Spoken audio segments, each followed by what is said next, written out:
తెలంగాణలో ఎమ్మెల్యే కోట ఎమ్మెల్సీ ఎన్నికలకు నగారా మోగింది. ఎమ్మెల్యే కోట కింద 5 ఎమ్మెల్సీ స్థానాలకు మార్చి 3న నోటిఫికేషన్ వెలువడనుండగా మార్చి 20న ఎన్నికలు, అదే రోజు ఫలితాలు ఉండనున్నాయి. తాజా రాజకీయ పరిణామాలు, ఎమ్మెల్యేల సంఖ్యా బలం ప్రకారం ఈ 5 స్థానాల్లో అధిక సీట్లు అధికార కాంగ్రెస్ దక్కించుకోనుంది. అసెంబ్లీలో కాంగ్రెస్ సంఖ్య బలం ఆధారంగా ఎమ్మెల్యే కోట కింద ఉన్న 5 ఎమ్మెల్సీ స్థానాల్లో కాంగ్రెస్ 3 స్థానాలను సులభంగా గెలుచుకోగలదు.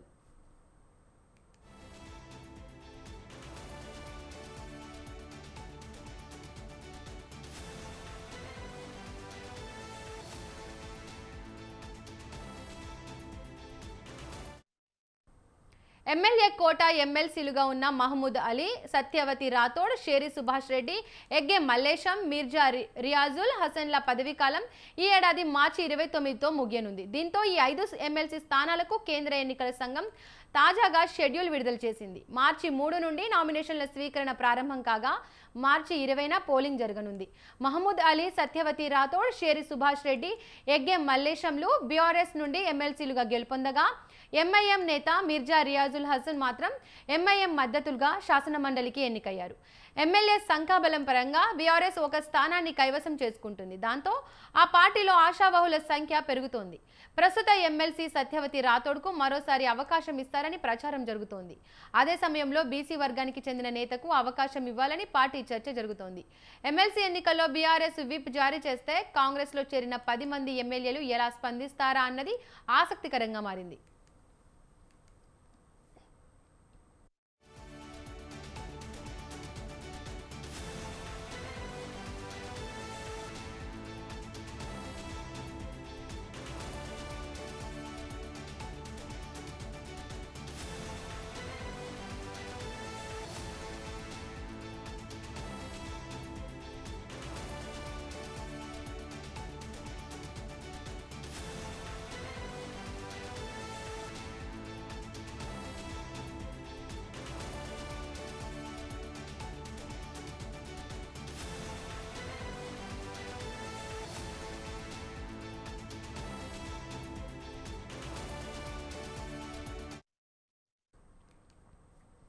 తెలంగాణలో ఎమ్మెల్యే కోట ఎమ్మెల్సీ ఎన్నికలకు నగారా మోగింది. ఎమ్మెల్యే కోట కింద 5 ఎమ్మెల్సీ స్థానాలకు మార్చి 3న నోటిఫికేషన్ వెలువడనుండగా మార్చి 9న ఎన్నికలు, అదే రోజు ఫలితాలు ఉండనున్నాయి.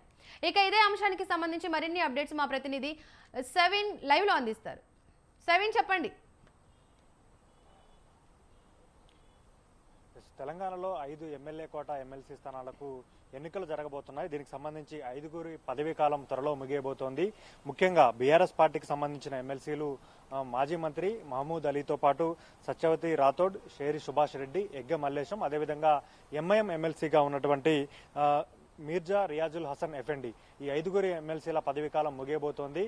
ఈ 5గురు కూడా బీఆర్ఎస్ పార్టీ కోటాలోనే గతంలో ఎమ్మెల్సీలుగా ఎన్నికయ్యారు. ఎంఐఎంతో అవగాహన మేరకు ఎంఐఎంకు గతంలో ఎమ్మెల్యే కోటాలో బీఆర్ఎస్ పార్టీ ఒక ఎమ్మెల్సీ స్థానాన్ని కేటాయించింది. ఇప్పుడు వారి పదవీ కాలం ముగియబోతోంది. ప్రస్తుతం ఉన్నటువంటి అసెంబ్లీలో బలాబలాల ప్రకారం అధికార కాంగ్రెస్ పార్టీకి 4 ఎమ్మెల్సీ స్థానాలు దక్కబోతున్నాయి. ఇక బీఆర్ఎస్ పార్టీకి ఒక్క ఎమ్మెల్సీ స్థానం దక్కే అవకాశం మాత్రం మనకు కనపడబోతోంది. ముఖ్యంగా బీఆర్ఎస్ పార్టీకి సంబంధించి ఒక్క ఎమ్మెల్సీ స్థానం ఎవరికి దక్కుతుందనే చర్చ రాజకీయ వర్గాల్లో పెద్ద ఎత్తున జరుగుతోంది. ముఖ్యంగా బీఆర్ఎస్ పార్టీకి సంబంధించి ప్రస్తుతం ఎమ్మెల్సీగా ఉన్నటువంటి మాజీ మంత్రి సత్యవతి రాథోడ్కు మరోసారి బీఆర్ఎస్ అధినేత కేసీఆర్ అవకాశం కల్పిస్తారనే చర్చ మాత్రం బీఆర్ఎస్ పార్టీ వర్గాల్లో పెద్ద ఎత్తున జరుగుతోంది. ఇటీవల సత్యవతి రాథోడ్ను మండలి విప్గా బీఆర్ఎస్ పార్టీ అధినేత కేసీఆర్ ప్రకటించారు. అటు అసెంబ్లీ విప్గా బీఆర్ఎస్ పార్టీ కుత్బుల్లాపూర్ ఎమ్మెల్యే కేపీ వివేకానంద గౌడ్ను బీఆర్ఎస్ పార్టీ అధినేత కేసీఆర్ ప్రకటించారు. ఇటీవల కాలంలోనే మండలి విప్గా సత్యవతి రాథోడ్కు కేసీఆర్ అవకాశం ఇచ్చారు కాబట్టి సత్యవతి రాథోడ్కు అవకాశం కల్పిస్తారనే చర్చ పెద్ద ఎత్తున జరుగుతుంది. మరోవైపు తెలంగాణలో పెద్ద ఎత్తున బీసీల అంశం చుట్టూ రాజకీయాలు నడుస్తున్నాయి. కాంగ్రెస్ పార్టీ అధికారంలోకి వస్తే బీసీలకు స్థానిక సంస్థల ఎన్నికల్లో 42% రిజర్వేషన్లు కల్పిస్తామంటూ చెప్పింది. అదేవిధంగా ఇటీవల బీసీ కులగణన అంశం పెద్ద ఎత్తున తెరపైకి తీసుకొచ్చింది, బీసీ కులగణన చేశామంటూ అసెంబ్లీలో లెక్కలను రాష్ట్ర ప్రభుత్వం ప్రవేశపెట్టింది. కానీ బీసీ కులగణన తప్పులు తడకగా చేశారంటూ పెద్ద ఎత్తున విపక్షాలు రాష్ట్ర ప్రభుత్వంపై విమర్శలు చేస్తున్నాయి. ఈ నేపథ్యంలోనే మార్చి మొదటి వారంలో రాష్ట్ర ప్రభుత్వం బీసీ కులగణన అంశాన్ని అసెంబ్లీలో తీర్మానం చేసి చట్టం చేసి కేంద్ర ప్రభుత్వానికి పంపిస్తామంటూ స్పష్టం చేసింది. ఈ నేపథ్యంలో బీసీలకు అవకాశం ఇస్తారంటూ కూడా బీఆర్ఎస్ పార్టీ వర్గాల్లో ప్రచారం జరుగుతుంది. ఒకవేళ బీసీలకు అవకాశం ఇస్తే మాజీ మంత్రి జోగురామన్నతో పాటు బీఆర్ఎస్ పార్టీకి సంబంధించిన మాజీ ఎమ్మెల్యే బూడిద భిక్షమయ్య గౌడ్ పేర్లు ప్రధానంగా తెరపైకి వచ్చాయని చెప్పుకోవచ్చు. అయితే సత్యవతి రాథోడ్కి ఎక్కువగా అవకాశాలు ఉన్నాయనే చర్చ మాత్రం బీఆర్ఎస్ పార్టీ వర్గాల్లో జరుగుతుంది. కానీ బీఆర్ఎస్ పార్టీ మాత్రం ప్రస్తుతం 5 ఎమ్మెల్సీ స్థానాలు ఖాళీ అయ్యాయి. కాంగ్రెస్ పార్టీ 4 అభ్యర్థులను, బీఆర్ఎస్ పార్టీ 1 అభ్యర్థిని ఎమ్మెల్యే కోట ఎమ్మెల్సీ ఎన్నికల్లో బరిలోకి దింపితే ఎమ్మెల్సీ ఎన్నికలు ఏకగ్రీవం అవుతాయి. కానీ బీఆర్ఎస్ పార్టీ మాత్రం బీఆర్ఎస్ పార్టీ నుంచి గెలిచి కాంగ్రెస్ పార్టీలో 10 మంది ఎమ్మెల్యేలు చేరారు కాబట్టి వారిని ఇరుకున పెట్టాలనుకుంటే బీఆర్ఎస్ పార్టీ 6వ అభ్యర్థిని బరిలోకి నిలిపితే ఎన్నికలు అనివార్యం కాబోతున్నాయి. దీనికి సంబంధించి ప్రస్తుతం ఉన్నటువంటి అసెంబ్లీలో సంఖ్యాబలం ప్రకారం 5 ఎమ్మెల్సీ స్థానాల్లో 1 అభ్యర్థి ఎమ్మెల్సీగా గెలవాలంటే 21 ఓట్లు అవసరమవుతాయి. బీజేపీకి 8 మంది సభ్యులున్నారు. బీజేపీ ఎన్నికల బరిలో నుంచి తప్పుకుంటే 20 మంది ఎమ్మెల్యేలు ఓటు వేస్తే 1 ఎమ్మెల్సీ అభ్యర్థి గెలుపొందే అవకాశం మాత్రం మనకు కనపడుతుంది. దీంతో బీఆర్ఎస్ పార్టీ విప్ జారీ చేసి 10 మంది ఎమ్మెల్యేలకు కూడా విప్ జారీ చేసి వాళ్ళు కూడా ఎన్నికల్లో పాల్గొనాలని చెప్తే మాత్రం పార్టీ మారిన ఎమ్మెల్యేల వ్యూహం ఏ విధంగా ఉంటుంది, వారికి విప్ జారీ చేస్తారు. కానీ ఎన్నిక మాత్రం సీక్రెట్ ఎన్నిక జరుగుతుంది. గతంలో ఏపీలో ఇదే రకమైన పరిస్థితి మనకు కనపడింది. ఏపీలో వైసీపీ అధికారంలో ఉన్నప్పుడు వైసీపీకి సంబంధించిన 4 ఎమ్మెల్యేలు కోటంరెడ్డి శ్రీధర్ రెడ్డితో పాటు ఉండవల్లి శ్రీదేవి, అదేవిధంగా మేకపాటి చంద్రశేఖర్ రెడ్డి, ఆనం రామనారాయణ రెడ్డి, వీరు 4 కూడా టీడీపీ అభ్యర్థికి ఓట్లు వేశారు. కానీ అప్పుడు వీరిపై అనర్హత వేటు వేయలేదు. కానీ వైసీపీ అధికారికంగా పార్టీ నుంచి సస్పెండ్ మాత్రమే చేయగలిగింది.